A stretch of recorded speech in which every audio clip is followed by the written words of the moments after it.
Samdach Excellency, ladies and gentlemen, welcome once again to Cambodia Economic Policy Growth Dialogue.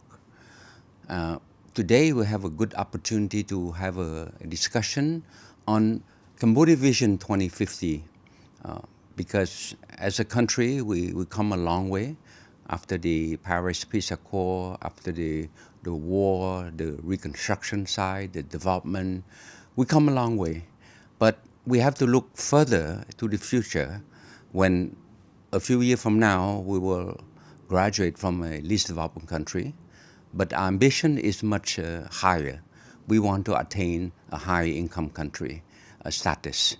And there's no better topic to discuss today is on Cambodia Vision 2050. And I have two speakers from the World Bank. One is Dr. Faya Hayati. He's a senior economist with the World Bank. And the other is Dr. Sebastian Eckert, who is practice manager of the economic policy in East Asia of the World Bank. And we will have a conversation on that issue. And I hope that, we can share some of our view, our perspective. And from that on, that's it. It's just a good discussion. And of course, it's a vision. It means that nothing is set in stone. My colleague, my friends from the World Bank may have their own perspective, but I'm also may have my own opinion. But it'd be good to have this discussion. So, Faya, can I call you Faya? Yes, of course. All right. Seb, I call you Seb. It's easier. So, basically, Cambodia came a long way, as I said in my introduction. It's been more than 30 years already. We emerged as a post-war country. Really difficult time, right? Difficult time. I recall at that time I came back in '93. The UN just pulled out after they complete their mission, and the roads plenty of pothole, electricity blackout 3 or 4 times a day.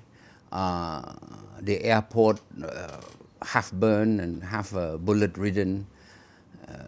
Now we are looking to have the opening of a brand new airport in a few months from now. So we come a long way in that sense. But from your perspective, you helped the government, the World Bank helped the government to design a Vision 2050.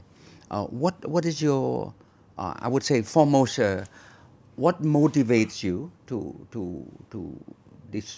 look for a way to work with the government on that particular vision? Yeah, thank you so much for having us here, Minister Sopana. It's a great pleasure and honor for us to join this policy discussion that you have here on Cambodia. I think for us at the World Bank, there's very few honors greater than to work in support of such a ambitious and noble undertaking of trying to raise the quality of life of your population to reach the high and lofty standards of a high-income country.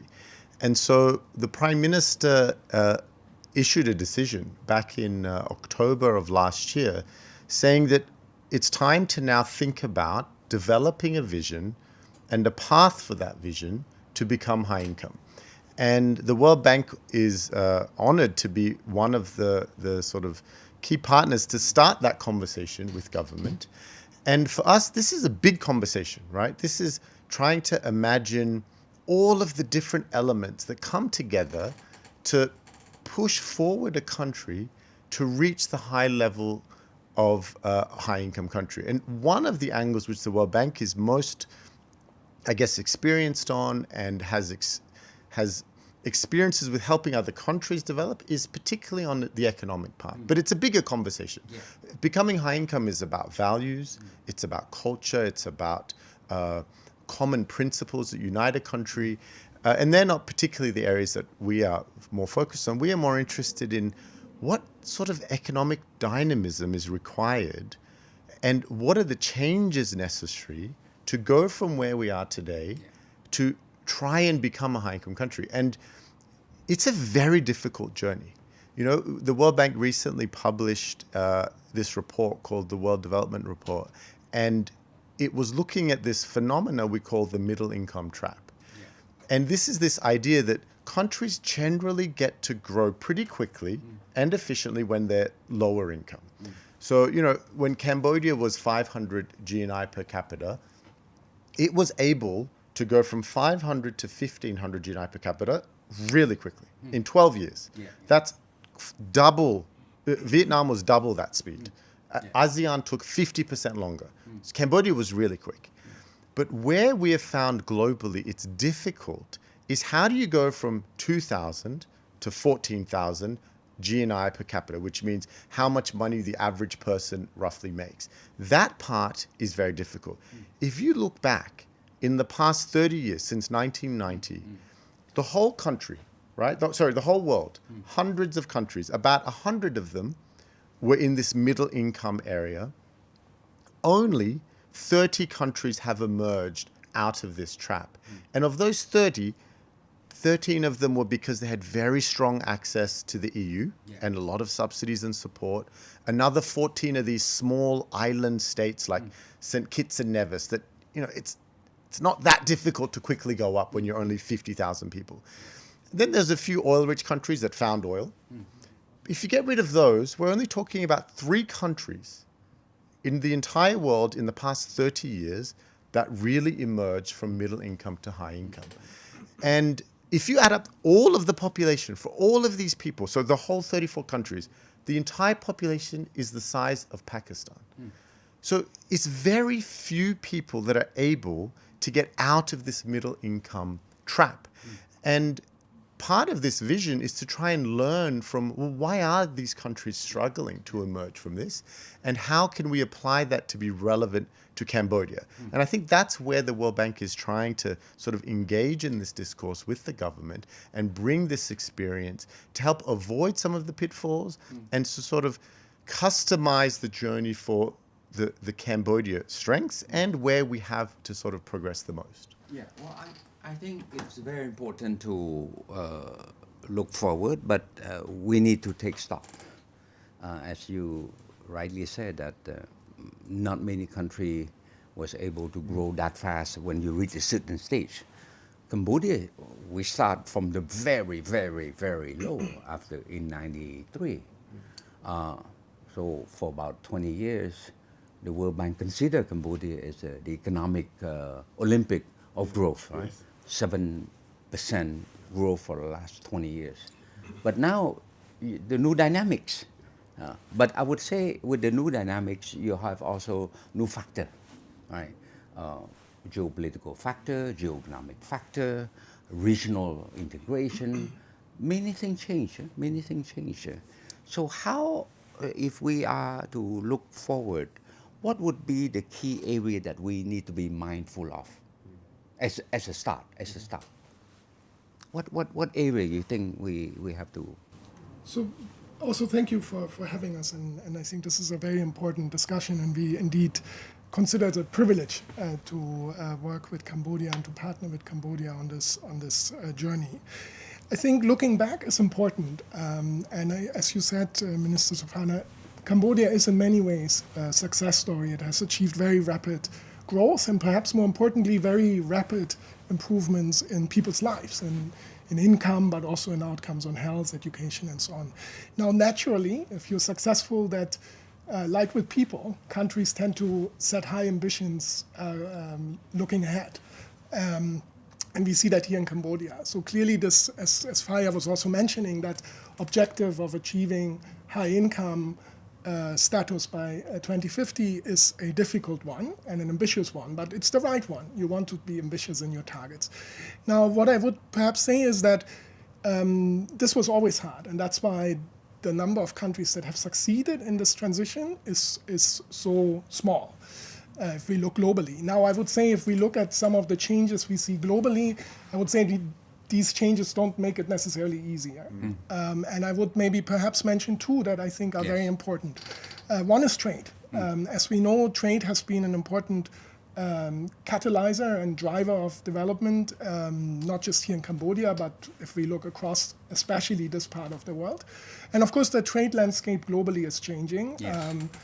We've, of course, seen changes in the most recent past, but even if we look back the last 2-3 years, we've seen that globally, there has been an increase in trade barriers and some fragmentation.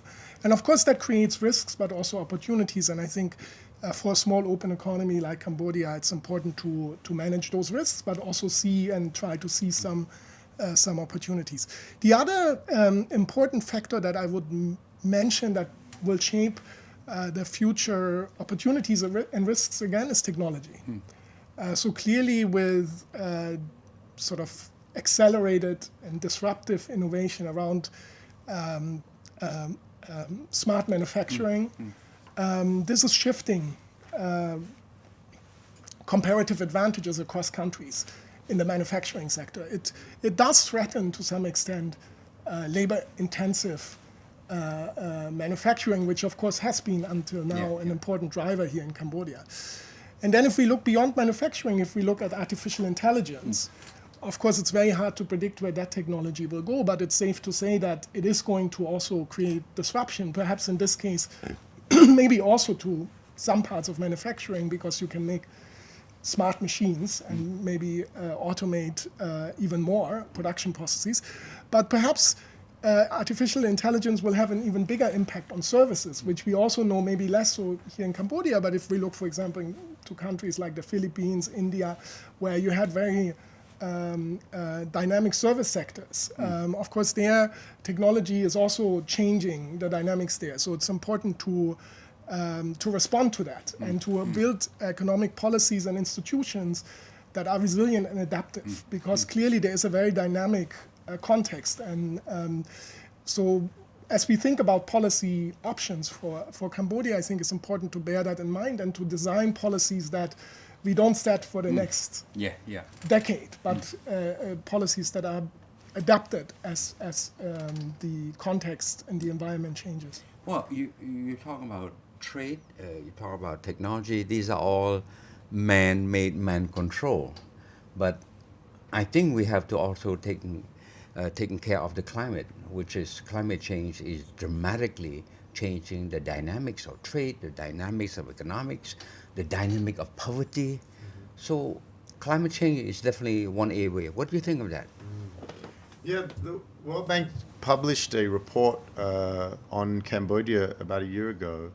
It's called the Country Climate Development Report, which tries to understand exactly this question you just asked. How does climate and growth go hand in hand? And how do they support each other? And what are the issues to ensure that growth is sustainable for the environment? And so, we did some very complicated modeling to try and understand if climate change goes in some of the scarier directions that we all worried it might go to, what is the impact? And, our simulations suggest it's almost 10% of GDP could be lost in these situations. Now, 10% of GDP is a number, but what does that number mean? That means farmers, their crops aren't as productive as yield. They get flooded more frequently. The working temperatures in urban areas rise such that construction workers can't be outside for many hours of the day. So climate change affects GDP, but it affects GDP because it affects people's lives. And Cambodia already is at one of the highest risk countries exposed to climate change because it has this unfortunate geographical situation where we have droughts and floods, where we experience typhoons and we experience heat.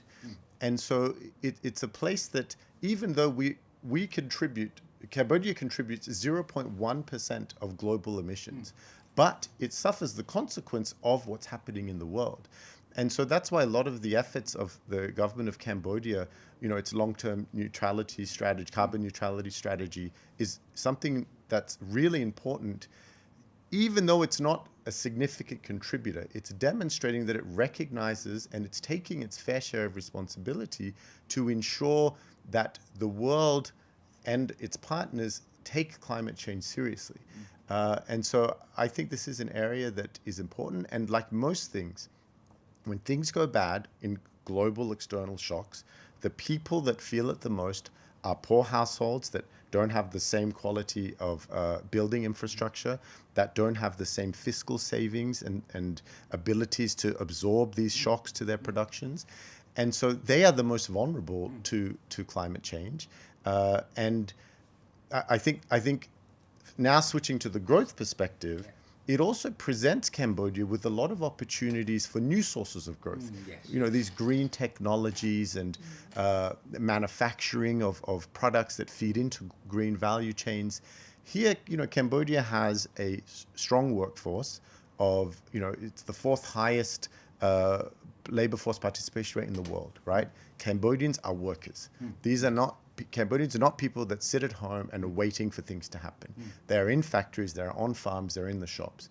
And so how do we take that energy and that strong passion to work and move up the value chain out of these low value added manufacturing or low skilled agriculture into some of these new green shoots of technology? Now that's the vision, but you can't just say we're going to start building EV cars and EV plants. You need certain environment, business environment around it to enable it. But I think that's one of the promising parts, is that there is this global demand for green goods, green products, and I think Cambodia should really participate in that new direction. Well, I would say from that perspective, I can relate to it because Cambodia primarily we're an agriculture country, and let's face it, you know. Now we have a cashew nut, we have black pepper, but you know, whenever the season change, the climate change, and the farmer could lose their crop for the year. So I mean, that's something that I would come back later on to discuss on how climate change will impact the growth pattern that will affect our ability to reach the objective of Vision 2050. But I want to come back to the Vision 2050. What are the various pillars that you think we should put in place to build the basis, the foundation of the Vision 2050? Yeah, this is a question we are thinking about, and I think we see it as being largely focusing around three key areas. One, I think when you compare Cambodia to recently achieved high-income countries, there's probably three areas where we can see that is the most important binding constraints and gaps to close. Yeah. I think the first and foremost is human capital. And human capital means the productive ability of a human being to contribute to their life, be it good health, be it skills and capabilities. And this dimension, which we can talk about, I think, in greater detail as we continue, is probably the first and foremost building block to getting to high income status. I'll give you one statistic and then we can come back to this conversation later. You know, the new high income countries, they roughly have around about 40%, so 36% of their economies in high skilled jobs. Okay. Medium to high skilled jobs. Cambodia has about 10. And what that means is every year for the next 25 years, for us to get to that level, we would have to be creating just over 100,000 new skilled jobs to get to that number, 100,000 a year.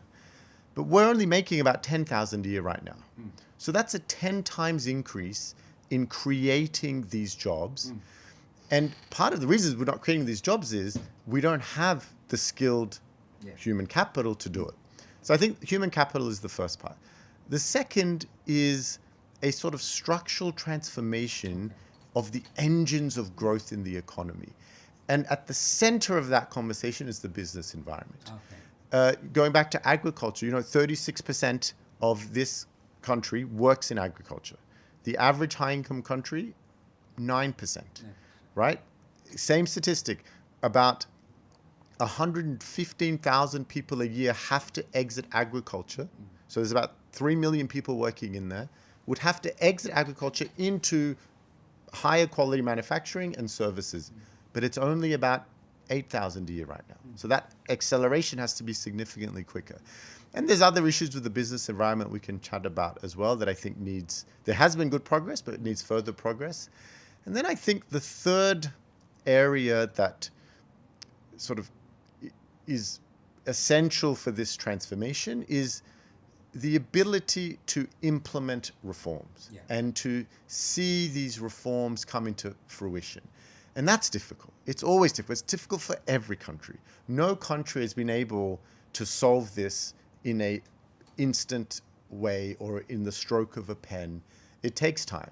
So I think for me, having started to think about some of these conversations, it revolves around human capital, the business environment and structural transformations, and then I think ultimately the ability to improve implementation of government reforms, public service delivery, to safeguard the journey forward and to ensure it stays on track. I think I do concur with you on the first pillar, which is the human resource. You need quality, skilled workforce as the economy grow, as the industry evolve. You mentioned about AI. You mentioned about the fourth industrial revolution, that sort of thing. That require new skill. But I would say the other thing that I think is also is very important, and you rightly touched the heart of it, which is the heart of doing business. Yeah. How do you improve? How do you reform so that your ecosystem is conducive to doing business? Because let's face it, Cambodia is an open economy. We thrive because of trade. Yeah. But our market is too small, to produce anything if we don't have a third country market. So basically, we need FDI before we can produce something to export. But FDI require supporting infrastructure, supporting ecosystem, a conducive environment that they can invest. So what do you think of that? I think you're absolutely right. So I think clearly in order to create these jobs that Faya mentioned, not just the number, but the quality of jobs, and to get the structural transformation, you need to attract investment, foreign investment, but also domestic investment. Yes. We've seen that in other countries as well, that especially as you transition from middle income to high income, it's important to build a domestic private sector that is productive as well. Now, I think the important areas that we typically look at is the regulatory environment, where you need to have a transparent, predictable regulatory environment grounded in the rule of law, ultimately, right? Yeah. I think a lot of it also depends on the implementation. It's not just about writing regulations and laws that are good, but then ensuring they are implemented in a fair and transparent manner. I think it goes beyond that. So I think we also need to consider some aspects of infrastructure investment, which is important to ensure market connectivity. You mentioned rightfully that the Cambodian domestic market is relatively small, but ensuring some connectivity there is nevertheless important. And then, of course, connectivity to other markets, including in the region, where, of course, you are, in a sense, fortunate that you are surrounded by a relatively dynamic region where you have many countries that are growing and where you have a rise of the middle class. Where you potentially can sell goods. But for that to happen, you need to have good physical transport infrastructure that ensures connectivity at a low cost and a competitive cost. And then, of course, also ensuring that your border is not just open in the sense that you have low tariffs and so on, but also open in the sense that border management and the ease by which goods can cross the border is addressed. The final point I would mention, which is an important one, is services. So what we also see is that as countries transition from middle income to high income, of course, the service sector becomes more important as a driver of growth. In fact, if you look at high income economies, the service sector is usually the largest part of the economy. And again, I would say here that there are opportunities with digitization and so on for Cambodia to seize opportunities. But again, you need to create an environment. Sometimes that means, again, thinking about the regulatory environment, the openness also to foreign investment in service sectors, which can sort of create dynamism and competition in the sector that kind of stimulates innovation and growth. And that's important in its own right, but we also see that with the shifts in manufacturing, services are also often a key input. For example, logistics is a case in point, right? If you have a very dynamic, competitive logistics sectors, it also helps your manufacturing and agricultural sector because they will have access to cost competitive logistics services that will enable them to sell to domestic markets, but also regional and global markets. Well, I mean, I can help but recall 30 some years ago when I was lecturing at the National Institute of Management, and I asked my student, I said, how many of you guys, when you graduate, would join the private sector? 2 timid hand raised. 2. And then how many of you will join the public sector? Everybody raised their hand. Because at that time there was no private sector. So we fast forward a few years later when Cambodia joined WTO, there's about 10 to 20 company, decent company, Cambodian company. It's about it. Fast forward now, we have the association, the Chamber of Commerce, you have the Oknya Association. They have over 1,000 company, decent size, not that big, not that small. But I mean, we come a long way, but it's still, I consider this private sector as a pillar, as a strong pillar of our economy. But for them to be able to play a good role to support the economy, they need to understand more about the trade rule. Because look, we are trading with the world. You have to understand the standard, you have to understand trade facilitation, you got to understand the rule of origin, that sort of thing. So that leads me to the issue of trade, which I think it's very important in the context of now the U.S. Reciprocal tariff, that sort of thing. We have to diversify. We have to diversify anyway because assuming Trump didn't come to power, all right, we will still have to diversify come 2029 when we graduate from least developing country to become a developing country. So diversification is very important. We have ASEP, of course. We are contemplating joining the CPTPP. We are negotiating, several bilateral free trade agreement. What is your take on that one? Yeah, I think for me, trade, the conversation on trade centers around one word, and it's competitiveness. Okay. It's how competitive can we be to make this one thing in Cambodia and get it out of Cambodia compared to somebody else. And on this, I think the points you were making about the business environment, the human capital story, they all come into play when it comes into trade. Because if we take longer and slower and cost more to make the same thing as our neighbors do, well, people will buy it from our neighbors. And when I think of the business environment, some of the points that Seb was making, the price of electricity here is double what it is in Vietnam. The cost of logistics is double what it is here than it is in Malaysia. It takes 3 times longer to get an import license here than it does in Vietnam, 6 times than in Indonesia.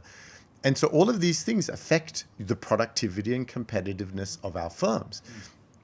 And so if we look at labor productivity in simplest terms is how much value of products does a human being create in Cambodia every single year.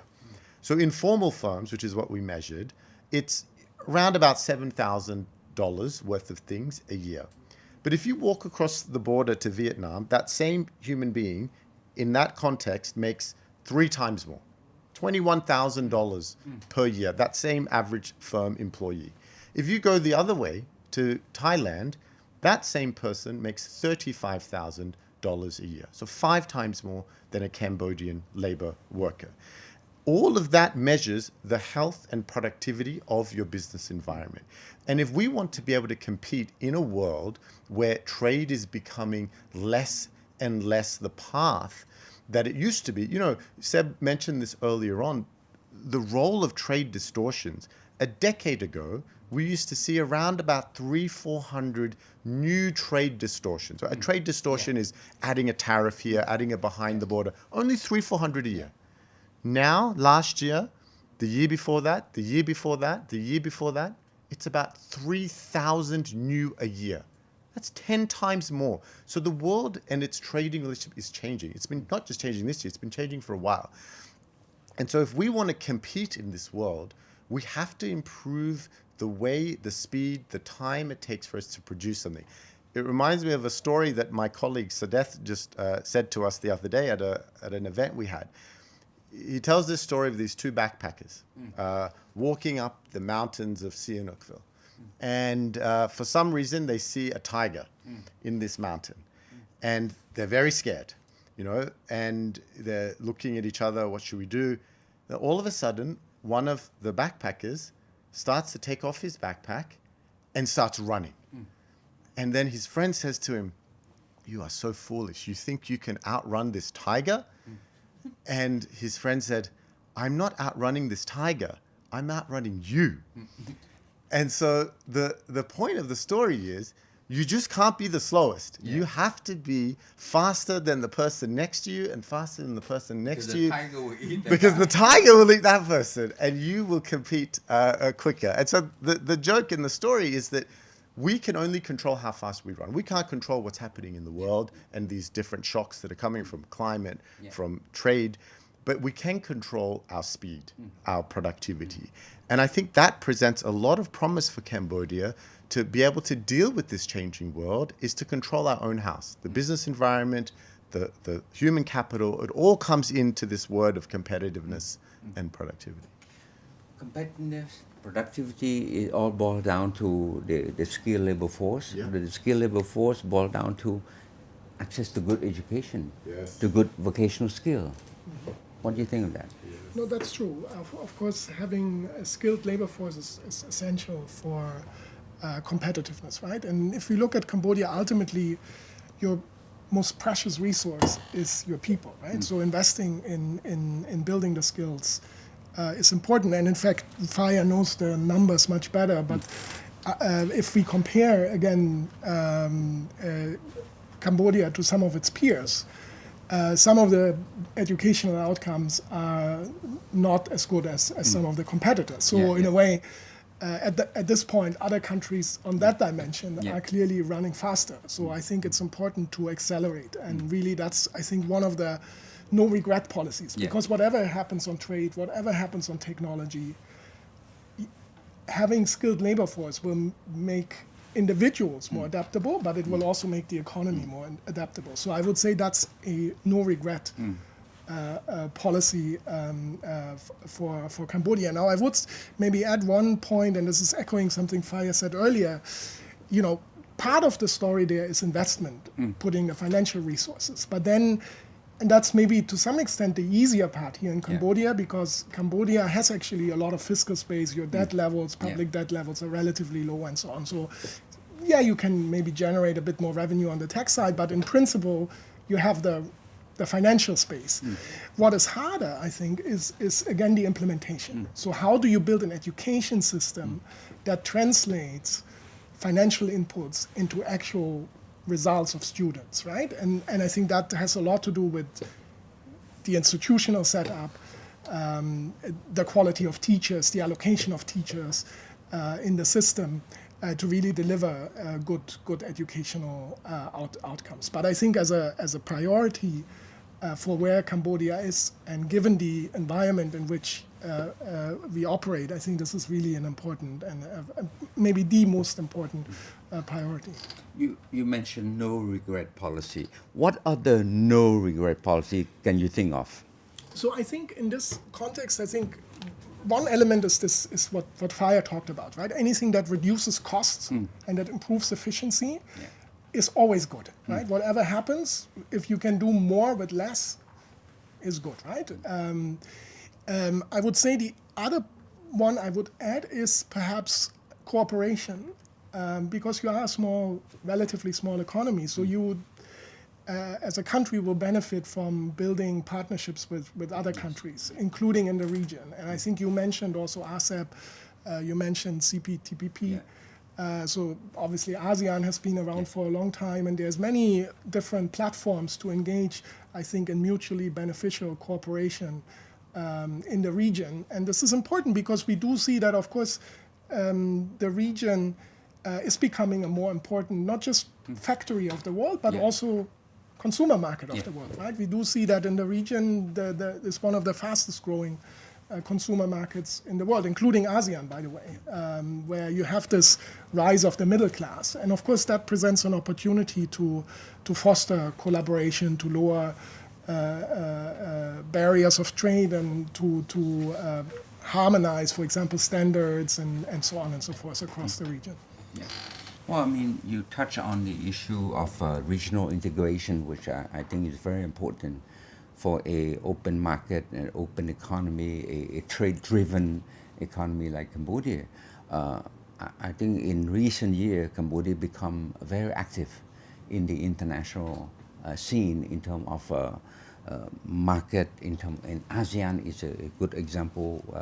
We're late player. We're the last one to join about 20 years ago, but we become a very active player in ASEAN. We host 3 summit, three times already. So every 10 years we host one summit. But it showed that we become more and more, I say, adapt to the international trade. We look at the world as more that's our oyster. You know, the world is our oyster. It's a blue what you call blue ocean strategy. You know, go out there, right? But I want to come back to another challenge which I think will definitely hit us, you know, whether we like or we know or not, is that at some point when you diversify trade, there are so many new trade regulation now. And you did mention all this non-tariff measure, this barrier, this 3,000, 4,000 there is there. Yeah. But how do we as a small economy can cope? If I talk about climate change, right? You're talking about the border, the tax adjustment, CBAM, you have the deforestation, God knows what other regulation, the due diligence, that sort of thing. So these are all the element, the external element that we as a country, we must deal with. I think, if I may, on this, of course, you can't really control the policies of your trading partners. Yeah. So you can, to some extent, negotiate, but of course, those policies are set by policymakers Yeah. in those countries. Now, again, it comes back to what is under the control of policymakers here in Cambodia, and of course, there is a potential to lower trade costs, right? Yeah. Through logistics, you mentioned also trade facilitation, border management, a lot of the non-tariff barriers that impose real costs on exporters and importers. So I think that's one response to that. In addition, of course, to trying to negotiate with your partners in the region and so on to maybe lower some of those market access barriers in key markets. Yeah, I think, you know, capacity building is very important here. You know, really working hard to understand all that. Because as you rightly said, we cannot control what the EU is introduced in terms of regulation. But what we can control is that we can learn more. We can reach out more. I recall when we negotiated the accession to the WTO, it's a lot of barrier. And sometimes you have some advisors say, look, ask them to lower the bar. And my view is the opposite. I say, no, we should not ask them to lower the bar. Because if they lower the bar, we have it easy. We just walk across. So right now, with all the help that is out there, because at that time, we just emerged from war. So we have a lot of support from development partner. I say, no, with all that support, ask them to train us to be a better athlete so that we can jump higher. It's better than lowering the bar and then we walk across. 30 years later, you're still walking across. So I think the same thing here. I would say the private sector now are in much better position than 20 years ago. I always tell them, I say, look, guys, you guys are doing well now. Stop asking what the government can do for you. You have the money, high consultant, high expert people, because you're not making 100 product, you're making 5 product. If that say I take for example, if you're exporting mango, okay, I mean, all you need is a few consultants who understand market access to Australia or to China or to Japan. They can advise you, and then you work on that. So to me, I think it's Cambodia after 30 years. I think we have the endowment now. And I think it can actually help with productivity. I think, when it comes to, for example, quality standards, Yeah. some of them may be related to policies, but sometimes it's also consumer demand, right? Yes. It's shifting and demanding in some of these markets high quality. In a sense, complying with those demands Yeah. increases your productivity and actually can help you move up the value chain, right? Yeah. I think the same is true for what you mentioned with some of the environmental sustainability of the production, right? Yeah. Deforestation, you Yeah. mentioned. You mentioned the border adjustment. Again, those things, they may be hard at first to Yeah. comply with, but they can actually stimulate changes that ultimately actually serve Cambodia well, because they raise efficiency, Yes. right? They improve energy efficiency, for example.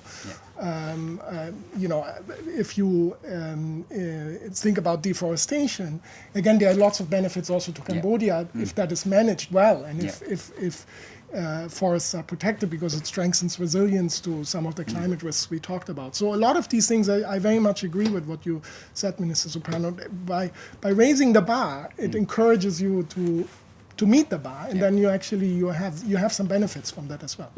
I want to touch one element that we haven't really deep dive is the level of education that our diaspora is playing now. Because for every time I meet an ambassador, every time I always say thank you to them for one thing. Thank you, ambassador, for giving our Cambodian student scholarship. So just to give you an idea, Australia, for the last 20 years, we have 24,000, about that number, right? 24,000 alumni who have studied in Australia in different high school, university, master, doctorate, whatever, right? But there are about 24,000 of them hanging around the city now. Many of them come back, take over the family business with 10 years of exposure in Australia. They know what they're talking about standard, about quality. The brown is a good example, the brown coffee. He studied in Australia. He come back, say, wow, they have good coffee, but good standard, this and that. And they came back and set up, and now they compete heads on with Starbucks. So I think the future of our Vision 2050 will rely a lot on our ability to harness this new source of skill, of knowledge, of competence, which is the youth. If you talk about AI, it's the youth. I'm an AI dummy, slightly better than AI idiot. But I don't know, how all these things work. But all these young people, they breathe AI, So what do you think, Fire? Yeah, I think that the future for Cambodia's 2050 aspirations hinges on our ability to have a skilled workforce. And you can think of this workforce as having different parts of it. At the pointy end are these highly qualified, highly skilled, university educated students and adults. And I think it's fantastic that there is such a large diaspora. A lot of the research and competition has found that where innovations occur in low and lower middle income countries is exactly as you outlined, someone going abroad, learning that skill from a more advanced company, coming back and setting it up. There's the famous example is in Bangladesh, where something like 50% of all of the CEOs of the garment manufacturing firms all studied in Korea at one point in time. And we see this in Silicon Valley as well, where there's this large diaspora that come back and then set it up in their own places. And that's essential. You need that innovation because, one of the ways we measure this innovation is we look at, I told you that average, 7,000 is the labor productivity for the average firm in Cambodia. But what if we zoom in on the frontier firms, these firms that are in the top 10%? And in Cambodia, the top 10% of firms are about 8 times more productive than the bottom 10%. That's a big difference. But when you look at that difference in other countries, for example, Vietnam or Bangladesh, that difference is 80 times. Wow. So the frontier firm in Bangladesh is 80 times more productive than their laggard firm. So it shows us that our frontier firms are not quite as innovative as they need to be. And we need to push that frontier. But that's just at the top end of the story. We have to look at the rest of the story. And it all comes down to how you started this show today. You talked about where Cambodia emerged from, the struggles, the ashes in which it emerged from. And I think that context is a big part of the story on human capital here. Yeah. The Khmer Rouge was only 50 years ago. This generations, yourself included, this isn't a story in ancient history book. This is a story that casts a very long shadow today. The life expectancy in Cambodia during that period was just 11 years old. That's what it was. Followed by a couple decades of more instability. In this context is where the education system emerged. And you look at the progress, only in 2009, 17% of students enrolled in high school. only 17% in upper secondary. Now it's 31%, right? That's almost doubled in a short period of time. That's a tremendous increase. In lower secondary, it went from 31% to 47%. That's a 50% increase, right? These are tremendous progresses in a short period of time. But if we're thinking about that tiger story, there's a long way to go still. When you look across the border, their enrollment rates are 99%, right? The gap that we have to go to is still extremely high. And it's not just about enrollment, it's also about completions. When we look at the numbers, the average Cambodian from 15 to 65 years old, only about 12% of them have finished school. That was what it was 10 years ago. If you look at that number now, it hasn't changed, right? So we're not increasing the number of completed students to finish out of high school. But that's the older generation included, right? Yeah. You can't expect your grandma, your mom and dad to go back to school. So we looked at the numbers for the youth, 15 to 24-year-olds. Their numbers are higher. They're at 20% in 2009, but in 2019, it's still 20%. It's not increasing. It's not increasing. And this 20% is your workforce for the next 45 years. And it's not just in completions. Where I think the human capital story comes to a front is in the quality.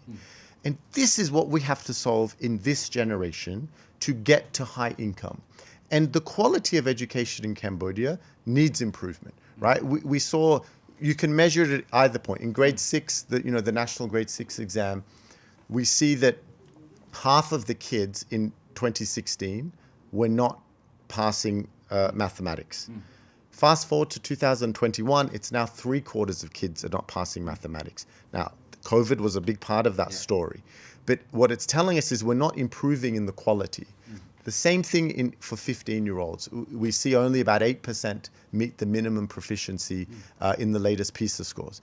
And so these 15-year-olds, these grade 6 students, they are going to be our workforce for the next 40 to 50 years. And it doesn't matter if we have brilliant university students, if we don't have a workforce that can support the building of the new age hospitals, the new age schools, the new age factories, we're not going to be able to compete. And so I think the biggest legacy, and I'm so impressed that this new government takes this human capital agenda so seriously, is what will define our ability to achieve this high income. How quickly we improve quality and outcomes so that we can furnish a workforce. And you alluded to this earlier. It's about the skills of the workforce now. How do we increase the education, the skill level of the existing workforce? They don't have to go back to school. Yeah. How do we raise that standard so they can move into a factory which is integrated with AI and technology? And I think that's the key thing we have to solve to give us a chance at competing with these other spaces and firms in other countries to get us towards high income. So I think only one point to add here is that in a sense there is you have the opportunity only once, right? So once a child has gone through the education system, you cannot go back, and we all know that. And it starts not just in the school system; it's even earlier, right? With nutrition and early childhood education. And we know that these foundational years, it's impossible to catch up later on. Yes, you can do some lifelong learning, and we all will have to do that.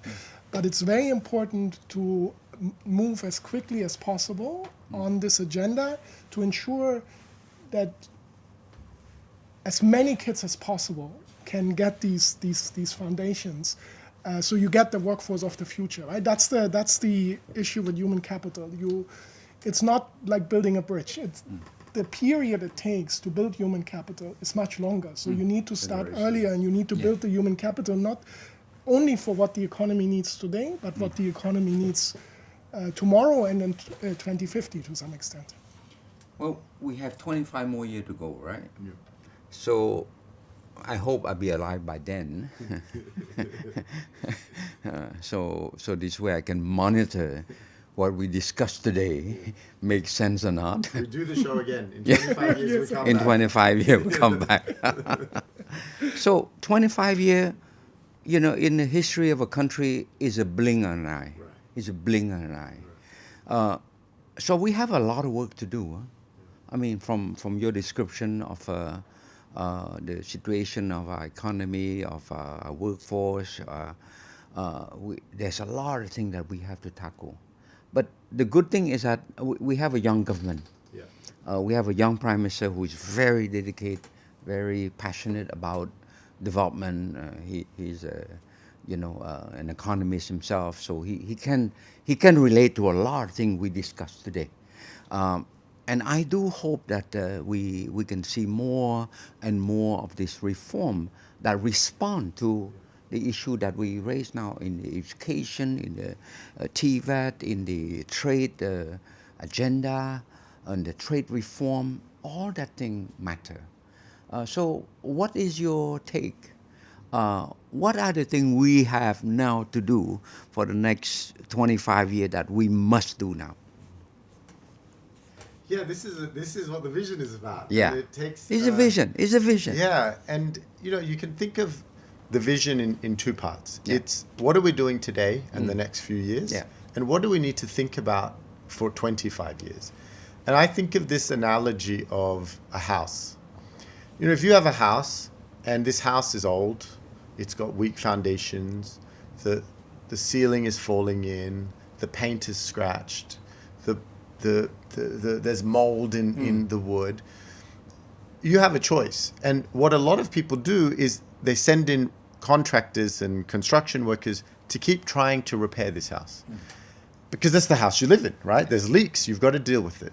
And I think that's part of what it's part of what government has to do, and what development institutions are advising is, okay, the most important leak to fix right now is we got to deal with this global issue right now.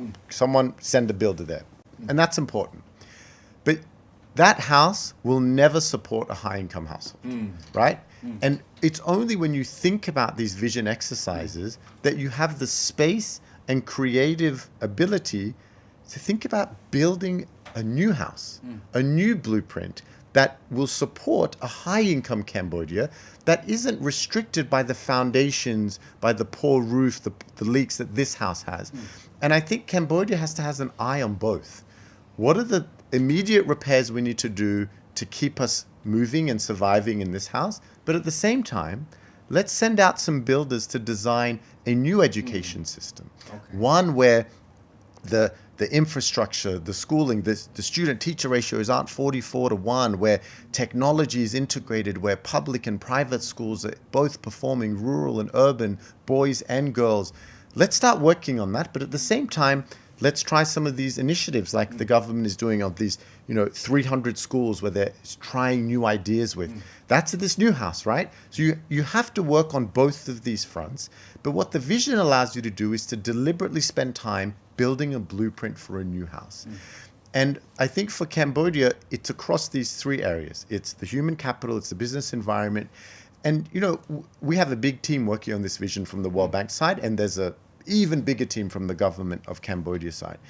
And one of the questions that we've asked all of our teams is, we don't want you to just think about what is the gap between Cambodia and a high-income country, because a high-income country in 2050 is going to look very different to a high-income country in 2025. So you shouldn't be aiming for a target that we know is going to change.